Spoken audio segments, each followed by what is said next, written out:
देशाला महाराष्ट्राला घरफोड्या गृहमंत्र्यांची गरज नाही असं ठाकरेंनी म्हटलंय। उद्धव ठाकरेंचा शहा फडणवीसांवर हल्लाबोल की तसा जर का आपण गांभीर्याने विचार केला तर आज आपल्या देशाला पंतप्रधानांची गरज आहे। आज देशाला पंतप्रधान कुठे आहे? भाजपला आहे। देशाला कुठे आहे? देशाला गृहमंत्र्याची गरज आहे, घरफोड्या अमित शहाची नाही। देशाला संरक्षण मंत्र्यांची गरज आहे, गुंडांना संरक्षण देणाऱ्या देवेंद्र आणि राजनाथ सिंगांची नाही।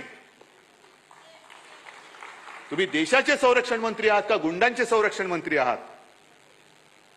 तुम्ही देशाचे गृहमंत्री आहात की तुमच्या पक्षाचे घरफोडे मंत्री आहात? जेलच्या गेटवरच भाजपनं स्टॉल टाकला असंही उद्धव ठाकरेंनी म्हटलंय। बडगुजरांच्या प्रवेशावरून उद्धव ठाकरेंकडून समाचार घेण्यात आलाय।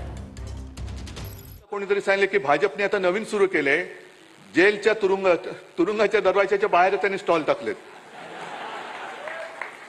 इथे येतो का तिथे जातो, भ्रष्टाचारी म्हणून बोंबाबोंब करायची, संपूर्ण कुटुंबाला बदनाम करायचं, मग त्याच्या मागे एसआयटी लावायची। आता बघू ना, ज्या ज्या गोष्टी या भाजपवाल्यांनी तेव्हा अगदी देवेंद्र फडणवीसांनी सांगितलं होतं, एसआयटी लावू, हे लावू, ते लावू, मग एसआयटीची काय तुमची एसटी झाली सगळ्यांनी घेऊन जाणारी?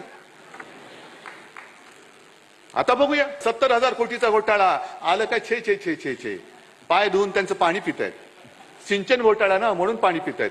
खाडखाड गोळ्या घालून आपले पर्यटक तिकडे जे गेले होते त्यांना गोळ्या घालून मारणारे अतिरेकी गेले कुठे? पाताळात गेले, आकाशात गेले का भाजपात गेले?